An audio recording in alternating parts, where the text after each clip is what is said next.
Well, hello and welcome to Cozy Couch Corner for another episode of Tea and Taro. Cheers. It's a bit hot, so I'm sipping it. Well, it's nice and warm though, because I'm not. It was glorious yesterday. It was so sunny and warm. I was lulled into a false sense of security and I haven't got as many clothes on today, so I started getting a bit cold. It's all right this morning and I just got colder and colder. Yesterday I managed to get to the shop, which for most people don't think there's anything in that, but I so rarely leave the house. That's quite an achievement. And I don't have the level of anxiety that I used to have just going out or just going in a shop. That's a lot better. And I had to deal with things I hadn't done before. Like, what did I have to do to send a parcel back? Because I got sent stuff that were broken. But I got in there and I knew how to print a label because I couldn't print it home. And I got in there and there's a queue for the till and I thought, well, I wonder where this machine is, and went round looking for the machine. It was behind the counter, innit? I couldn't find it and I just thought, oh, I've got a queue with everybody paying for the stuff, innit? And it's only a little shop, but it's quite busy. There's like one person on the till and a queue. I don't know, 4 people or so when I joined it. Anyway, I waited and got to the front and they did it all. And then to know that it sent properly and it got there, I had to put my email address in. And I got my email address and I couldn't for life of me remember whether it was .com or .co.uk on my email address. I just have, when you just have a total blank. And I had to try and look it up. And then I didn't have my glasses for reading. And I didn't have my screen brightness up enough to see. I did put my screen brightness up, but I ended up having to go into my email. Everything's turned off. I'm not on internet or anything there. And I was trying to find an email and look at the details so I could see what my own email address is. It was ridiculous.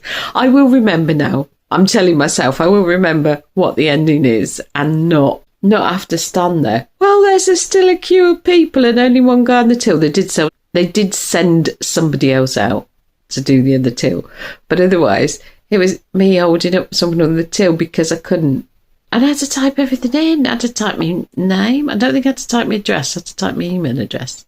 And then I nearly ended up as Bernard because I couldn't see it properly.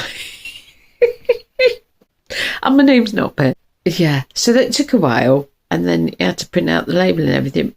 But apart from my bit, his bit was really quick. So I was amazed how quickly they did it. Because but they have to take your phone and scan the picture and it's like, but my phone's unlocked and I've just handed it over to somebody I don't know, which is a bit hairy in itself. But I don't think I could get the screen dump of the QR code on like the front without unlocking it. So I was a bit, don't like handing my phone over to people. Otherwise, I think there was an alphanumeric code. I might have been better just telling them that, really, and not giving them the QR code. Yeah, I've had to do it in a cafe once, restaurant, and I don't think it's a good idea. I was just going to say I've done too much twittering and need to get on with the tarot. But I also remember I wanted to tell you there are cows in the field, because the animals in the fields bring me joy, and at the back on the left are the cows now, which is nice. I still haven't seen the sheep or the lambs, but we have cows. They haven't got calves with them. I don't think. I've not seen calves. Anyway, I saw a handful of cows in that field, so that's nice. I suddenly look out of the bathroom window and remember that they're there, because I kept forgetting. I saw them yesterday. Right, what are we doing? In case you hadn't noticed, the energy is still proper chopsy at the moment. What do you want us to know? Monday, 27th of April, 2026, please. I am not sure why that went in there and not. Do I want to take a pick? No. Do I want that one? The star. Don't need any more cut. We're just going with the star. Staying grounded, but also keeping your eye on your goal, on your hopes, on your dreams, on where you want to go. Looking at the light, so looking at the positive things that are happening when we're surrounded by quite a lot of shitty things happening, unpleasant things, or I'm getting like light and darkness with this. It's not getting sucked into the negativity, isn't it? And just, it's easy to get frustrated But staying out of despair, desperation, not letting it get you down. What's going on? Things we know, we've been told, they're getting sorted. They've been sorted energetically. We just wait for everything to filter through. We knew from a reading way back that this is all, I'm going to say detritus, all the dirt, all the grot is coming to the surface to be seen and to be removed. And that's difficult, isn't it? All this stuff that we're seeing has been going on. It's been going on for centuries, some of it. We just weren't aware of it. It's like we were sleepwalking, isn't it? And suddenly we've become aware of all these things happening that we didn't know about. And you can get stuck into thinking that, oh, the world's just such a hideous place. And it can get you down.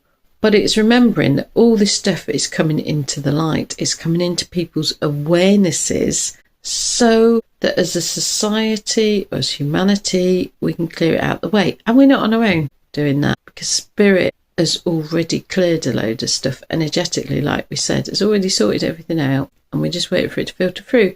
But we can do our own bit in our own little area, can't we? Whatever we can. And it's not just us, is it? Keeping our hope alive and keeping an eye on the light, on the positive, on the lovely things that are happening, on community, on kindness, on whatever it is, as well as our hopes and dreams. It's helping other people as well to stay focused on a better future, and to be able to see this is a necessary transitional period, and it is a transitional period, and it's going to feel a bit chaotic, and it's going to feel a bit yuck before it feels better, but better is coming. It's going to have people, especially people we know, isn't it, that need a bit more care, that are struggling more than us. Because I'm not saying that there aren't things that we struggle with, because I'm sure there are. And we can always pick people up if we're not feeling great. It's never about toxic positivity, because that doesn't help anybody. And it's looking for the glimmers. I can see all the pretty little colourful flowers in the background, looking for the glimmers of hope, looking to see that. Oh, I can see that happening. That's going to get better now. I can see that happening. That's going to clear that out of the way. Oh, this and other things, and people and movements, and just other people's awareness, watching to see how many more people become aware of what's really going on and are not scammed by the propaganda and can see through it. And that's happening more and more. Okay, stay positive. There we are then.